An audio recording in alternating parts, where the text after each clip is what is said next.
Hai guys, selamat datang kembali di Buka Fakta. Hari ini gue akan menceritakan kasus pembunuhan yang disertai dengan mutilasi terjadi di Kota Padang, Pariaman, Sumatera Barat. Mirisnya setelah kasus ini terungkap, ternyata bukan hanya satu orang aja yang menjadi korbannya, melainkan ada 2 orang wanita, sehingga total pembunuhan itu ada 3 orang perempuan muda yang telah dihabisi. Bagaimana kronologi dari kasus ini? Langsung saja simak videonya.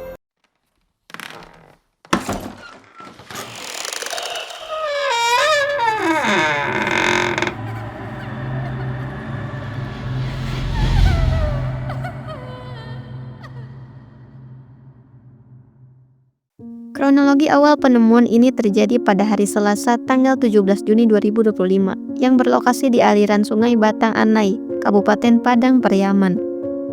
Pada pagi itu, kondisi sungai sedang surut. Di lokasi tersebut ada 2 orang saksi merupakan nelayan setempat, yakni Supriman berusia 55 tahun dan Supratman Koto 49 tahun. Keduanya tengah membersihkan kapal tanpa sengaja melihat ada sebuah benda mengapung di sisi kapal.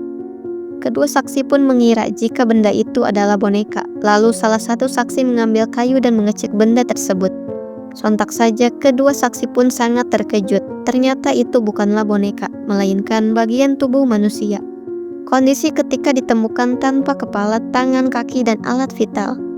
Kemudian kedua saksi segera memberitahu warga sekitaran dan melaporkan kejadian itu ke Polsek Batang Anai. Tepat pada jam 12.48 menit, jenazah berhasil dievakuasi dan langsung dibawa menuju Rumah Sakit Bayangkara guna dilakukan otopsi untuk mengetahui identitas serta penyebab kematian korban. Pada keesokan harinya, hari Rabu tanggal 18 Juni 2025, pada pagi itu, warga kembali melaporkan pada polisi yang menemukan potongan kaki di aliran Sungai Batang Anai. Pihak kepolisian pun segera datang melakukan evakuasi. Dari hasil penyelidikan, polisi mendapatkan titik lokasi penemuan awal dan kedua yang hanya berjarak 3 km. Pada hari yang sama, pihak kepolisian pun kembali mendapatkan laporan penemuan tangan dan kepala yang berada di kawasan pelelangan ikan Padang Sarai, Kota Tanga, Kota Padang. Potongan kelapa dan tangan itu tersapu ombak, terdampar di bibir pantai, terbungkus kain sarung kotak-kotak dan ditemukan oleh penambang pasir. Warga yang menemukan potongan tubuh tersebut sempat melakukan evakuasi. Diketahui jarak penemuan ketiga ini hanya berjarak 6 km. Sementara dari ciri-ciri fisik, ditemukan hanyalah cincin yang melingkar pada jari potongan tangan yang ditemukan tadi. Setelah beberapa jam dari penemuan itu, ada beberapa orang mendatangi Rumah Sakit Bayangkara yang mengaku mengenali cincin tersebut. Mereka adalah orang tua dan juga teman dari korban. Setelah diperlihatkan secara langsung kondisi jasad yang ditemukan, pecah tangisan keluarga yang mengenali potongan tubuh itu milik Septia Adinda berusia 25 tahun. Putri Wulan, teman dari korban yang turut datang ke rumah sakit, sangat mengenali cincin tersebut adalah milik korban. Wulan pun mengatakan jika cincin itu hanya korban yang punya, dikarenakan cincin tersebut dipesan khusus sehingga tidak ada yang memiliki desain cincin seperti yang dimiliki oleh korban. Diketahui korban ini pun telah hilang selama 4 hari. Bahkan sebelum korban ini menghilang, Wulan sempat melakukan komunikasi dengan korban pada hari Sabtu perihal rencana dari korban untuk mengajukan pinjaman uang ke bank sebesar 20 juta untuk keperluan temannya.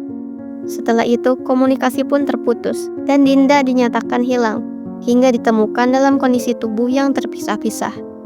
Di sisi lainnya, polisi masih terus mengumpulkan bukti serta petunjuk guna mencari tahu siapakah pelaku pembunuhan dan mutilasi ini. Pihak kepolisian bergerak cepat melakukan penyelidikan secara estafet hingga akhirnya hari Kamis tanggal 19 Juni 2025 pada dini hari, polisi berhasil menangkap seorang pria di rumahnya yang berada di Pasar Usang, Kecamatan Batang Anai, Kabupaten Padang, Pariaman. Pelaku pembunuhan dan mutilasi ini bernama Satria Juanda Putra alias Wanda berusia 25 tahun. Setelah dilakukan interogasi, pelaku mengakui perbuatannya telah menghabisi dan memutilasi Septia Adinda. Bahkan dari hasil interogasi itu, terungkaplah fakta lainnya yang telah disimpan lama oleh sang pelaku. Ternyata bukan hanya Dinda saja yang menjadi korban, ada 2 orang lainnya, yakni Siska Oktavia Rusti alias Cika, dan Ade Rostiana. Keduanya pun telah dihabisi, yang dimana jasad kedua wanita itu dikuburkan atau dicor di dalam sumur tua belakang rumah dari pelaku. Ternyata Chika dan Ade ini sempat viral pada tahun 2024, tepatnya Januari 2024, lantaran keduanya hilang secara bersamaan dan misterius. Hanya ditemukan sepeda motor dan sendal milik kedua korban ini. Sementara motif pada pembunuhan pertama, yakni korban Septia Adinda, dipicu masalah hutang piutang dari korban sebesar 3,5 juta kepada pelaku. Ternyata pelaku dan korban ini adalah teman. Keduanya pun telah saling kenal dan berteman sejak lama. Melalui pinjaman sebesar itu, korban pun berjanji akan mengembalikannya dengan tepat waktu. Namun hingga waktu yang telah ditentukan, bahkan sudah memasuki tenggang waktu pun korban tidak kunjung mengembalikan uang tersebut. Sehingga pelaku merasa kecewa lantaran korban ini tidak menepati janjinya.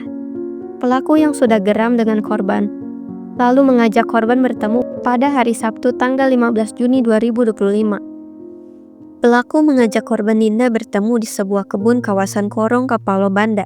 Di lokasi tersebut, pelaku membunuh korban lalu memisahkan tubuh korban menjadi 10 bagian.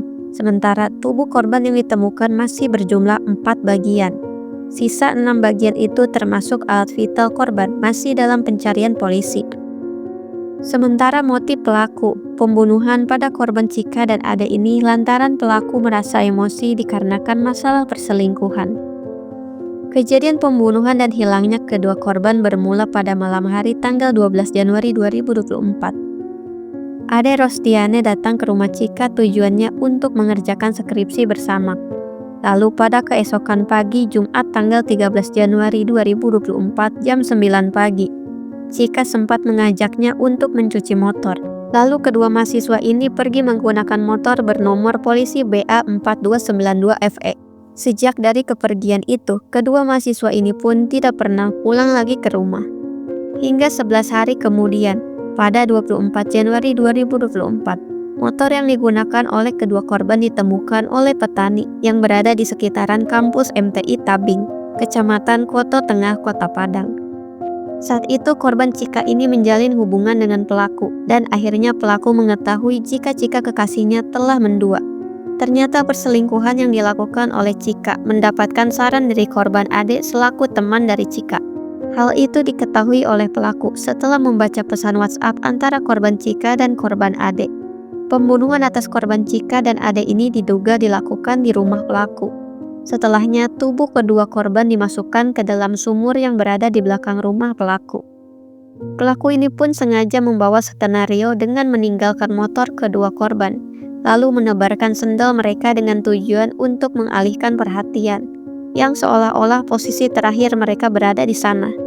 Selain fakta pembunuhan dan mutilasi, ditemukan fakta jika ketiga korban ini berasal dari kampus yang sama, yakni kampus STI Keuangan dan Pembangunan. Mirisnya, setelah kasus ini terungkap, dikabarkan kedua orang tua dari Chika telah meninggal dunia. Ayah Chika meninggal dunia setelah 6 bulan Chika menghilang, yang kemungkinan lantaran stres Chika tidak kunjung ditemukan. Sementara sang ibu meninggal dunia pada hari Kamis tanggal 19 Juni 2025 akibat serangan jantung, tepatnya pada saat akan menyaksikan lokasi pembongkaran jasad Chika. Bahkan kabar terbaru pun ibunda dari Ade ini turut meninggal dunia di hari yang sama.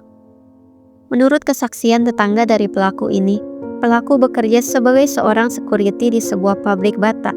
Sumur yang digunakan oleh pelaku untuk membuang tubuh korban biasa digunakan oleh warga sekitaran. Namun setelah PDAM masuk, sumur tua itu pun sudah lama tidak digunakan lagi oleh warga. Setelah selesai proses penggalian sumur tua dilakukan oleh polisi menemukan pakaian wanita dari dalam sumur yang diduga milik kedua korban. Bahkan setelah air sumur ini dikuras habis, polisi berhasil menemukan kerangka manusia dari dalam sumur.